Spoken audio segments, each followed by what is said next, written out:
Land Rover is on a real high. The all-new Freelander has just been launched and the Range Rover Sport is selling like hotcakes. But for some buyers, it's only the real McCoy that will do. And that means a proper, full-sized Range Rover. And boy, do they cost you. There's only one model under 50 grand and it's easy to spend over 60. Yet even these buyers can't overlook the way they can halve their fuel bills if they go diesel. The trouble is, the Range Rover's 3-litre BMW diesel is rather overwhelmed by the 2.5 tonnes of steel and leather. Now, there's an answer in the all-new 3.6-litre twin-turbocharged V8 diesel. Not from BMW this time, but the 2.7-litre V6 from the Discovery with another couple of cylinders added on. Not that the Range Rover can now have it all its own way. Always much more than merely a 4x4, rival manufacturers are after a slice of the cake too. Inevitably, they are German, and equally inevitably, they have gone about tackling the Range Rover in a deadly serious way. The Mercedes GL goes for sheer brutal size as its trump card.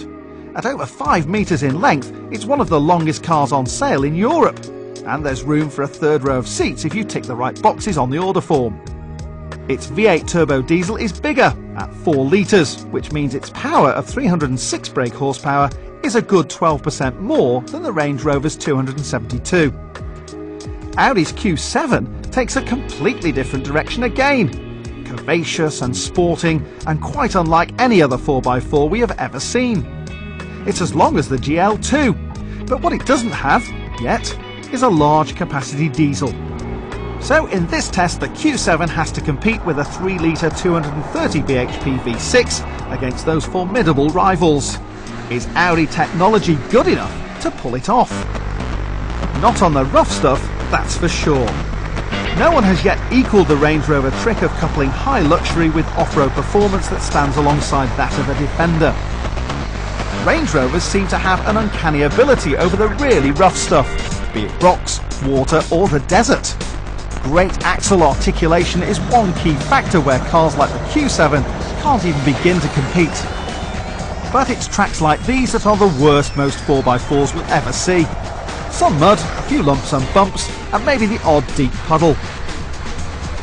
Stick the Q7's air suspension in its comfort mode and the ride is smoothed out while the four-wheel drive does just what it should.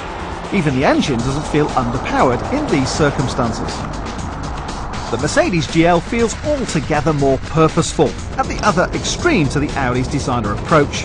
It's got the full suite of serious off-roading functions. Downhill speed control, hill start assist, plus numerous electronic systems. You'll probably want manual control for the gears for more severe off-roading, but the GL's rocker switches on the steering wheel just aren't up to the job, simply too fiddly and illogical. All these manufacturers are dead clever when it comes to using electronics to make their cars work. But our money is on Audi on getting the best balance of function and reliability. Not that a car really needs to be too clever to do this sort of off-roading.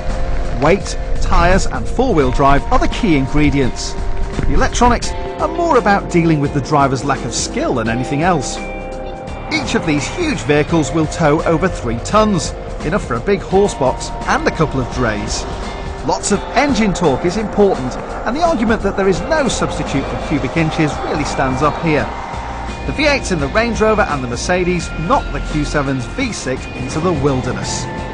The GL is also easily the quickest on the road too. The 0 to 60 times of 7.6 seconds is eye-watering for a vehicle this size, eclipsing the 8.5 seconds of the Range Rover and the 9.1 of the Q7. Despite this, the Audi is the most sporting drive. Switch the suspension to sport setting and everything sharpens up nicely. The Q7 is the only one that competes on-road with a Porsche Cayenne or BMW X5. Not that the other two fail on the tarmac. Both provide a supple ride and great comfort inside for passengers. The high driving positions are a feature loved by owners of SUVs, and these full-size vehicles offer the view and perceived safety that they demand. The Range Rover has always compared well with luxury saloons.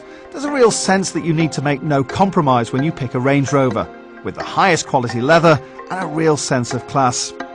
Even the suspension lowers to help you get in and out. But the Q7 measures up extremely well too. It has the expected high quality Audi feel, an intuitive MMI interface